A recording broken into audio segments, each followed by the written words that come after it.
Welcome to the TGS Gun Dictionary. Today we're going to be discussing chokes. The choke is the little thing at the end of your gun, or the section of your end of your gun, that adds constriction onto the parallel tube that is inside this barrel. That determines how broad or narrow your shotgun pattern is. Shotguns are designed to fire shot, very small balls, usually of lead, but nowadays also of steel. A clay cartridge can have upwards of 300 or 400 of these little balls in there. And when they get to your end of your gun, they do disperse through the air. Back in the day, every tube was the same, parallel, unchoked. The end of the muzzle finished the same diameter as the internal tube. But 150 years ago, somebody invented choke. The idea of constricting the last portion of your barrel to make sure those patterns flew tighter together so that you could shoot targets further away. Or more likely back then, birds. Fixed choke guns do still exist, of course. Guns where the choke is built into the barrel just gets thicker at the end to add that constriction. Most guns, however, are multi-choke. They're machined with a thread to take an interchangeable choke, which is one of these. They wind out, they're all marked up with the amount of constriction on them. You change them and you put them back in. This is a Beretta Optima choke. It has the thread at the top.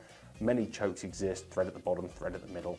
Various lengths exist. Nowadays, with more modern guns designed for steel shot, choke taper will be longer. There's a lot of science out there as to whether longer chokes are better, shorter chokes are better, how much constriction is the best.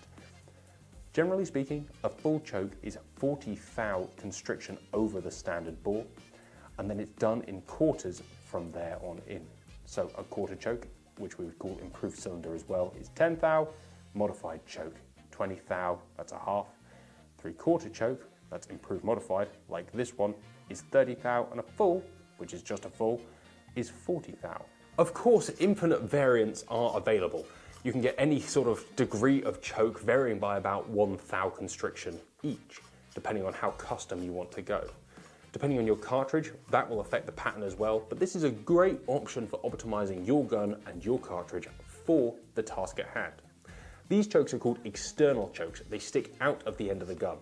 For clay shooting, this is a real benefit because you can check that they're tight. You're putting a high volume of shells through the gun in a short space of time, and that shooting and the vibration, as well as the swelling and deconstriction of the barrel as you fire shot down it, can make these unwind. So the ability just to pinch them up is really handy. Internal interchangeable chokes sit flush. They're definitely a more classic look, but you will need to carry a key around just to make sure they're pinched up tight. When taking them out and in, you do need to make sure that they are cleaned, and when putting it back in, you're not looking to crank it in too hard, but a little pinch will stop it coming undone. In terms of maintenance, take them out, clean the carbon off, put some grease on the threads, and put them back in. You should be doing this every time you shoot in an ideal world, otherwise they can seize in there, and getting them out is not fun when you do that. You'll notice this top choke is ported. There is some benefit to that, but mostly it looks cool. With a gun like this DT that has the Optima HP chokes, you can use the factory chokes, but even within the factory chokes, there are different variances. For example, this is a standard, this is a blacked ported one. There's also multiple aftermarket chokes available that come in various lengths, various constrictions. You can get them in steel, you can get them in titanium. The world really is your oyster. Titanium chokes will reduce the weight that you have at the end of the gun if you want your gun to handle a bit faster. Big heavy duty ones will add weight to the gun. There is an aesthetic value, but there's also a patterning and performance value, and some of these aftermarket chokes really can help you get the best out of your gun and cartridge selection. To put it in simple terms, when a target is far away or a bird is far away, you want a tighter choke.